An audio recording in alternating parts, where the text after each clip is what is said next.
I don't know. I'm just standing here leaning over my balcony, and I felt led to share this. A bit of a dream that the Lord, put in my spirit last night. I don't know. And this is how I received it or interpreted it. What you're looking at is it's a Catholic church that's literally, obviously, right across the street from me.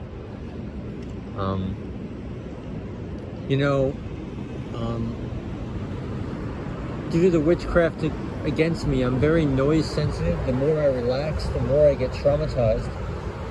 So if you can only imagine on a busy New York City street, that could be a problem. And this church, I'm very grateful for, because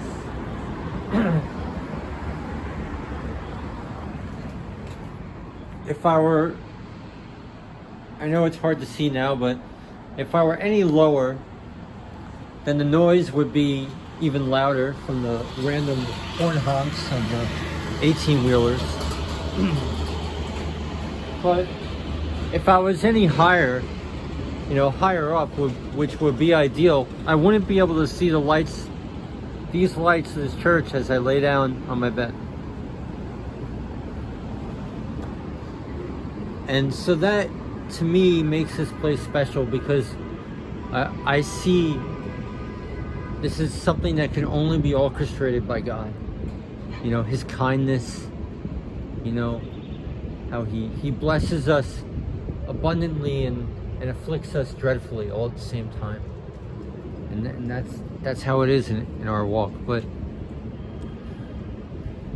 this church has been, I learned a lot in this church. I went into this church when I came to New York City, and just for some solace, just to feel close to God. And doesn't mean I'm a Catholic. It doesn't mean I'm into churchianity. It doesn't mean I go to a church I can only go to a church to feel His presence. No, but it's just nice, And I felt His presence in there. And I've gone in there for solace and for advice in my time here in New York City. And yes, they have pictures of Mary, and there's idolatry going on in that church, but they preach the kingdom, and His presence His Spirit rests in this church. Now, I've been in beautiful Catholic churches right off the beach, lavished all wood and decked out, and they're as cold as a dead doornail. And when you go speak to the administrators, they just want money from you. And you wonder why His Spirit's not there. But His Spirit is in this church. And it just shows me how God's tolerance and kindness to the falsities of the Catholic religion, that He is not intolerant. He is not graceful. And if you could see that, and if you could accept that His heart is like that, if you could be in a Catholic church and receive His Spirit in there, because the church is still kept with love, and they do preach the kingdom. If it's good enough for God, I don't know about you, but it's good enough for me. Can we not be offended by typing out a text in a medieval Christian font,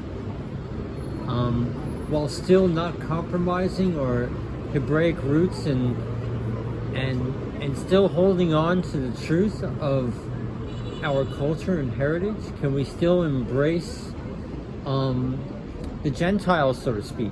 After all, our Gospels were given to us in Greek, not in Hebrew, because the Messiah was meant to be a light to the Gentiles.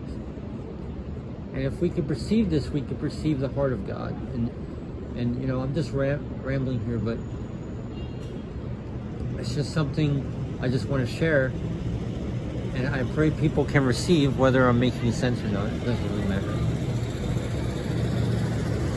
But it's a lesson that I've learned here, a lesson that I've learned at my time at this church and this Catholic church. And when you look, I've done a video on this before, when you look up the name of this church, the Monica Catholic Church, and the number, it spells out exactly what I came here for. I would come here for solace and advice,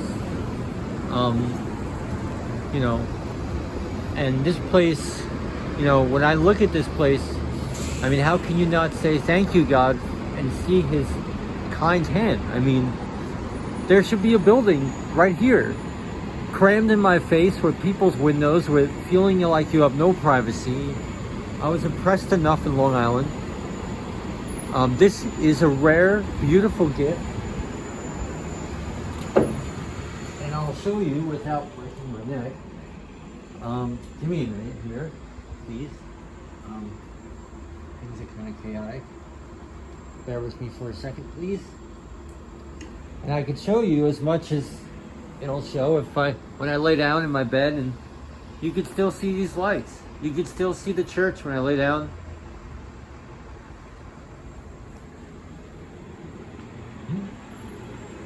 So, I don't know.